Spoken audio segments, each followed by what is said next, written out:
Hi friends, आप सभी को आपके अपने यूट्यूब चैनल एजुकेशन मॉल पर एक बार फिर से हार्दिक स्वागत करता हूं।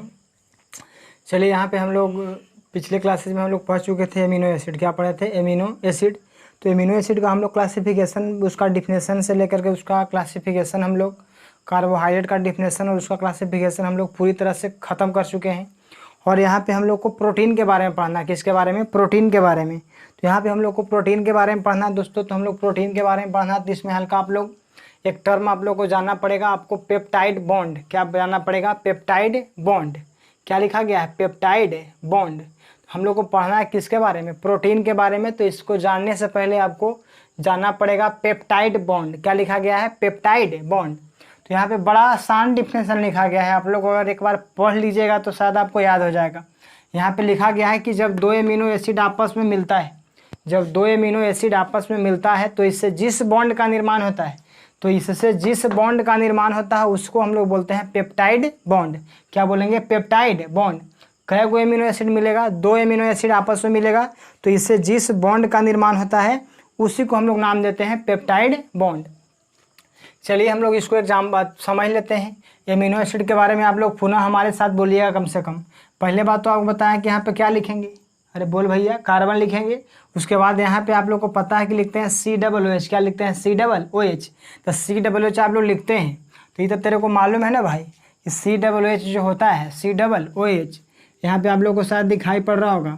जो COOH होता है, तो COOH के आप लोग ऐसे लिख सकते हैं, C डबल बॉन्ड O और यहाँ पे लिखिएगा OH। C double bond O और लिखिएगा क्या? OH। तो इसको हम लोग लिख देते हैं दोस्तों, C डबल बॉन्ड O और यहाँ पे लिखा हमने OH, यही है COOH। यहाँ पे आपको लिखना है NH2। अरे एमिनो एसिड यही ना होता है। ऊपर हम लोग लिखते हैं H और यहाँ पे लिखते हैं क्या? R। This is amino acid. तो KO के मिला हुआ कहता है, दो एमिनो एसिड आपस में मिलेगा तब। तो एक और एमिनो एसिड ले लिया, यही वाला। अब एक और लिखा, तो यहाँ पे लिखा हमने कार्बन। यहाँ पे हम लोग लिख दिया COOH। क्या लिखा? COOH। ऊपर लिखिएगा आप लोग H, नीचे लिखिएगा आप लोग। यदि बात करें तो यहाँ पे हमने R लिख दिया और यहाँ पे हमने लिखा NH2। क्या लिखा? NH2। अब बताइएगा कि NH2 कहने का मतलब नाइट्रोजन पर हाइड्रोजन कै गो है? दो गो है। एक हाइड्रोजन भैया हमने रख दिया ऊपर, ज़रा समझ लीजिए। यहाँ पे हम लिख रहा हूँ NH2 है। एक हाइड्रोजन को हमने लिख दिया ऊपर और एक हाइड्रोजन को हमने लिख दिया ऐसे। तो आपको ई भी तो भैया NH2 है ना जी। देखिए जरा, NH2 N और हाइड्रोजन एक आया कितना? दो। तो हाइड्रोजन आपको दो हो गया तो NH2 हो गया। अब बताइएगा मेरे को कि यहाँ से आपको निकलेगा OH। क्या निकलेगा? OH। और यहाँ से आपको निकलेगा क्या? H। तो OH और H निकलेगा, तो आप बताइएगा मेरे को कि यहाँ से निकल जाएगा H2O, बाहर निकल जाएगा। क्या बाहर निकलेगा? H2O। अब जो बचेगा उसी को लिखेंगे। अब बचा सो चुपचाप आराम से उतार, तो कुछ दिमाग नहीं लगाना है। R तो R हमने यहाँ पे लिख दिया, C तो C लिखा, ऊपर H है तो ऊपर H लिखा, नीचे NH2 है तो नीचे NH2 लिखा। आगे यहाँ पे आपको कहता है कि सिंगल बॉन्ड है, या फिर यहाँ पे C है और डबल बॉन्ड है तो डबल बॉन्ड। यहाँ पे आपको कहता है कि सिंगल बॉन्ड है। ये तो OH और H निकल गया है। OH और H क्या हो गया है? निकल गया है। तो यहाँ पे बच रहा है N। क्या बच रहा है? N। और N के ऊपर क्या है भैया? H है। उसके बाद आपको C है और C के ऊपर क्या है? H है। उसके बाद नीचे में क्या है? R है। और यहाँ पे आपको COOH है। तो आपको कहता है कि आप लोग देखिएगा C डबल बॉन्ड O और यहाँ पे जो आपको दिखाई पड़ रहा है NH। क्या दिखाई पड़ रहा है? NH। C double bond O और यहाँ पे दिखाई पड़ रहा है आपको NH। इसी का नाम है आपको पेप्टाइड बॉन्ड। कौन बॉन्ड? Peptide bond. अब हमारी बात को आप लोग सुन लीजिए एक बार पुनः। तो पेप्टाइड बॉन्ड का आप लोग डिफिनेशन तो याद हो जाना चाहिए। हमने बोला कि जब दो एमिनो एसिड आपस में मिलता है तो इससे जिस बॉन्ड का निर्माण होता है इसको हम लोग नाम देते हैं पेप्टाइड बॉन्ड। क्या नाम दिया? Peptide bond. अब कैसे बना जो आप लोग एक बार और सुन लीजिए। हमने यहाँ से निकाल दिया एक OH और यहाँ से निकाला H, तो H और OH, H और OH भैया देखा ना जी। H है, H के गो? दो को हाइड्रोजन हो गए। और यहाँ पे ऑक्सीजन कै गो हवा? एगो। तो H2O बाहर निकलते ही ना, तो H2O बाहर निकाल दिए। उसके बाद हमने आपको जो बचा वही आपको यूनिट यहाँ पे लिख दिया है। और C डबल बॉन्ड O और NH को हम लोग बोलते हैं पेप्टाइड बॉन्ड। क्या बोलते हैं? Peptide bond. तो चलिए, आपको पेप्टाइड बॉन्ड शायद समझ में आ गया होगा। अब पेप्टाइड बॉन्ड समझ में आया तो हमको समझना है प्रोटीन। देखिए, प्रोटीन आपको मेन चीज़ है हमारे बॉडी के लिए। कोई भी बच्चा होता है तो बच्चे के ग्रोथ के लिए, बॉडी के विकास के लिए कहता है कि प्रोटीन लेगा तब बॉडी छोटी बनेगा। तो बॉडी का विकास के लिए हम लोग को ज़रूरत रहता है क्या? प्रोटीन। क्या रहता है? प्रोटीन। तो कहता है कि यदि बात करें तो प्रोटीन है क्या, तो प्रोटीन कहने का मतलब हमारे शरीर के लिए विकास के लिए अति आवश्यक, आप मतलब बोल सकते हैं कि प्रोटीन हमारे शरीर के विकास के लिए प्राथमिक चीज़ है। अगर प्राइमरी रूप से अगर बोला जाए कि सबसे इम्पोर्टेंट अगर बोला जाए कि बॉडी अगर बनेगा किससे, तो प्रोटीन से बनेगा। किससे बनेगा? प्रोटीन से। तो आपको कहता है कि प्रोटीन, आपको कहता है कि प्रोटीन है किसको, कहते हैं किसको, तो कहता है आपको कि आपको 100 से अधिक पेप्टाइड बॉन्ड वाले अणु को, ऐसन ई नहीं, ऐसा ऐसा आपको और बॉन्ड बनते जाएगा। तो प्रोटीन अगर बोलेगा तो प्रोटीन में आपको 100 से अधिक पेप्टाइड बॉन्ड वाले अणु को हम लोग नाम देंगे प्रोटीन। बोलिएगा आप लोग इसको अगर डिफिनेशन अगर लिखना चाहें तो आप लोग प्रोटीन को डिफिनेशन लिख सकते हैं। क्या लिखिएगा कि वैसा प्रोटीन भी आपको एक तरह से आपको कार्बनिक यौगिक है। बोलिएगा कि वैसा कार्बनिक यौगिक जिसमें 100 से अधिक पेप्टाइड बॉन्ड पाया जाता है, वैसा कार्बनिक यौगिक जिसमें 100 से अधिक पेप्टाइड बॉन्ड पाया जाता है, उसी को हम लोग नाम देते हैं क्या? प्रोटीन। उसे प्रोटीन कहते हैं। तो प्रोटीन का डिफिनेशन शायद आप लोग लिख चुके होंगे, वैसा कार्बनिक यौगिक जिसमें 100 से अधिक पेप्टाइड बॉन्ड पाया जाता है, उसे हम लोग बोलते हैं, क्या बोलते हैं? प्रोटीन बोलते हैं। अब आपको प्रोटीन का डिफिनेशन समझ में आ गया। अब यदि हम लोग बात करें, इसका जिक्र करें, तो आपको यहाँ पे लिखा गया है कि आपको स्ट्रक्चर के बेसिस पे, संरचना के आधार पर प्रोटीन 2 प्रकार के होते हैं। प्रोटीन के प्रकार के 2 प्रकार के आपको डिफिनेशन में भी पूछ सकता है कि आपको संरचना के आधार पर प्रोटीन का वर्गीकरण करें। आपको इसका डिफिनेशन अगर पूछेगा तो आप लोग आसानी पूर्वक बता सकते हैं। आपको बोलना है दोस्तों कि संरचना के आधार पर प्रोटीन के प्रकार के बताया, 2 प्रकार के। एक होगी आपको नाम है रेशेदार प्रोटीन। क्या नाम है? रेशेदार प्रोटीन। और एक का नाम है आपको गोलिकाकार प्रोटीन। गोलिकाकार प्रोटीन। एक का नाम है आपको गोलिकाकार प्रोटीन। तो हमने आपको बोला कि आपको प्रोटीन संरचना के आधार पर कितना टाइप का है, तो प्रोटीन आपको कहता है कि संरचना के आधार पर 2 प्रकार का है। एक है रेशेदार और एक है गोलिकाकार। फाइब्रस प्रोटीन बोलेंगे, इसको बोलेंगे ग्लोबुलर प्रोटीन। ग्लोबुलर प्रोटीन, क्या बोलेंगे? Globular protein. तो हमने बोला रेशेदार प्रोटीन को आप लोग बोलिएगा फाइब्रस, इसको बोलिएगा ग्लोबुलर। अब सुनिए, प्रोटीन में क्या पाया जाता है, तो पेप्टाइड बॉन्ड पाया जाता है। पेप्टाइड बॉन्ड पाया जाता है 1 की 2 की 100 से अधिक। तो 100 से अधिक तो ई बता कि मोनो बोलेगा तो डाई से काम तो चलेगा नहीं। अगर 2 से टप जाए तो हम लोग इसको पॉली बोलेंगे ना जी। क्या बोलेंगे? पॉली।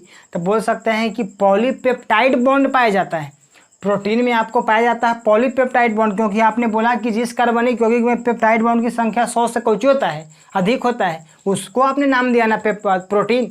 तो प्रोटीन में आपको पेप्टाइड बॉन्ड 1 2 नहीं है, 100 से अधिक है, जिसको आप लोग बोल सकते हैं पॉलीपेप्टाइड। क्या बोल सकते हैं? पॉलीपेप्टाइड। तो यहाँ पे हम लोग डिफिनेशन अगर लिखना रहता है रेशेदार प्रोटीन का, तो हम लोग लिखते हैं कि वैसा प्रोटीन जिसमें पॉलीपेप्टाइड श्रृंखला समांतर क्रम में व्यवस्थित होता है। समांतर क्रम में व्यवस्थित होता है, उसी को हम लोग बोलते हैं रेशेदार प्रोटीन। क्या बोलते हैं? रेशेदार प्रोटीन। तो आपको कहता है कि जिस प्रोटीन में पॉलीपेप्टाइड श्रृंखला समांतर क्रम में व्यवस्थित होता है। कौन क्रम में? समांतर क्रम में व्यवस्थित होता है, तो उसी को बोलते हैं, क्या बोलेंगे? रेशेदार प्रोटीन। हमने बोला कि वैसा प्रोटीन जिसमें पॉलीपेप्टाइड बॉन्ड चाहे पॉलीपेप्टाइड श्रृंखला। तो एक बार सुन लीजिए पुनः, आपको आखिरी बार मैं बोल दे रहा हूँ। बोलिएगा कि वैसा प्रोटीन जिसमें पॉलीपेप्टाइड बॉन्ड समांतर क्रम में, कौन क्रम में? समांतर क्रम में व्यवस्थित होता है। समांतर क्रम में व्यवस्थित होता है, उसी को हम लोग बोलते हैं रेशेदार protein, that is fibrous protein. अब एग्जाम्पल आप लोग याद रख सकते हैं। एक लिखा गया है मायोसिन और एक लिखा गया है कीरेटिन। क्या लिखा गया है? कीरेटिन। तो मायोसिन आप लोग देखिए, मायोसिन का काम क्या है? मसल्स का निर्माण करना। हमारे बॉडी का जो मसल्स है, क्या है? मसल्स। तो हमारे बॉडी का जो त्वचा है, इसका निर्माण करने के लिए जिम्मेवार कौन है? मायोसिन। तो मायोसिन का काम है स्किन फॉर्मेशन करना। स्किन मतलब बोल सकते हैं जो भी चमड़ा है, उसको फॉर्मेशन करने का काम कौन करता है? मायोसिन। और एक लिखा गया है केराटिन। क्या लिखा गया है? केराटिन। अब केराटिन का है भैया, तो केराटिन भी एक प्रोटीन है। तो कैसा प्रोटीन है? तो फाइब्रस प्रोटीन है एक। इसका क्या वर्क है? तो आप लोग देख रहे हैं, हेयर देखते हैं ना जी, बाल वगैरह, नेल दिखते हैं ना, तो हेयर और नेल जो है ये भी आपको बना हुआ है प्रोटीन का। किसका? प्रोटीन का। हेयर हो चाहे नेल हो, आपको बना हुआ है प्रोटीन का। तो प्रोटीन का बना हुआ, तो कौन प्रोटीन के बनल है? तो केराटिन के बनल है। किसका? केराटिन। तो केराटिन से हम लोग को बना है हेयर प्लस में क्या? नेल। तो जो भी हेयर हो या नेल हो आपको बनता है कौची से? केराटिन से। स्किन बनेगा किससे? मसल्स किससे बनेगा? मायोसिन से। तो आप लोगों को रेशेदार प्रोटीन आपको याद हो चुका होगा कि वैसा प्रोटीन जिसमें पॉलीपेप्टाइड बॉन्ड समांतर क्रम में व्यवस्थित होता है, उसी को हम लोग बोलते हैं रेशेदार प्रोटीन। एग्जाम्पल मायोसिन और केराटिन आप लोग दे सकते हैं। चलिए हम लोग सेकेंड हमने लिखा यहाँ पे गोलिकाकार protein, globular protein. Globular protein यहाँ पे कहता है कि वैसे जिस प्रोटीन में आपको बोलता है कि पॉलीपेप्टाइड बॉन्ड, पॉलीपेप्टाइड बॉन्ड आपको कहता है पॉलीपेप्टाइड बॉन्ड कुंडली नुमा संरचना का निर्माण करता है। कौन संरचना का? कुंडली नुमा, कुंडली नुमा संरचना का निर्माण करता है। तो इसको हम लोग बोलते हैं गोलिकाकार प्रोटीन। देख भैया ये हल ऐसे सीधा यही का कर दिया कि पूरा मार धर के हिटरवा के देख लोगे ना, तरवा हिटरवा के तरवा का रही पूरा झुराइल रही ना हो, तो वैसे आपको कहता है कि आपको जिस प्रोटीन में पॉलीपेप्टाइड बॉन्ड आपको कुंडलित होकर के, क्या होकर के? कुंडलित होकर के अगर स्ट्रक्चर अगर बना रहा है तो उसी का नाम पड़ेगा गोलिकाकार प्रोटीन। इसका एग्जाम्पल एल्बुमिन लिखा गया है, इंसुलिन। देखिए आप लोग एल्बुमिन, आप लोग अंडा देखे होंगे, सब चीज़ के गर्म करते हैं। दुनिया की कोई भी चीज़ है उसको गर्म करेंगे तो गर्म कीजिएगा तो क्या बनेगा? लिक्विड स्टेट में बदलेगा, द्रव में। लेकिन अंडा के आप लोग गर्म करो, अंडा बाजार से लाता है ना, उसको गर्म करो, चढ़ा दो बर्तन पे, तो क्या होता है? द्रव नहीं बनता है, जम जाता है। सोचो क्या प्रकृति ने दिया है, नेचर। तो वही कहता है कि एल्बुमिन आपको कहता है कि अंडे में पाया जाता है। तो गोलिकाकार प्रोटीन पाया जाता है अंडा में। इसीलिए पूछना कि सब चीज़ के गर्म करते हैं तो द्रव बनता है। ये कैसन चीज़ है भैया? इसको गर्म कर दिया तो ये ठोस हो जाता है।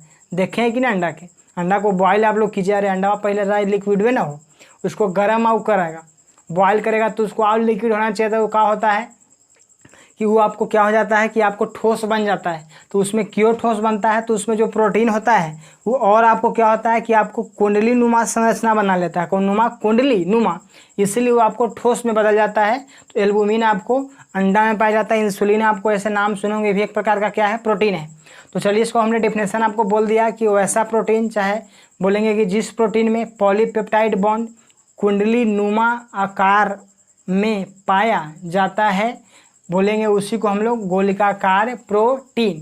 क्या बोल सकते हैं कि जिस प्रोटीन में पॉलीपेप्टाइड बॉन्ड कुंडलित नुमा संरचना का निर्माण करता है। कुंडली नुमा आप लोग बोल सकते हैं। इसको क्या बोलते हैं आप लोग?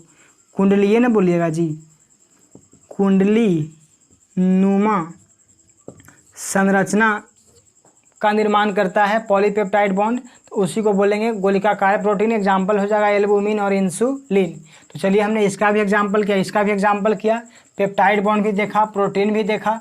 यदि एक टर्म और यदि बात करें तो एक होता है आपको डीनेचर्ड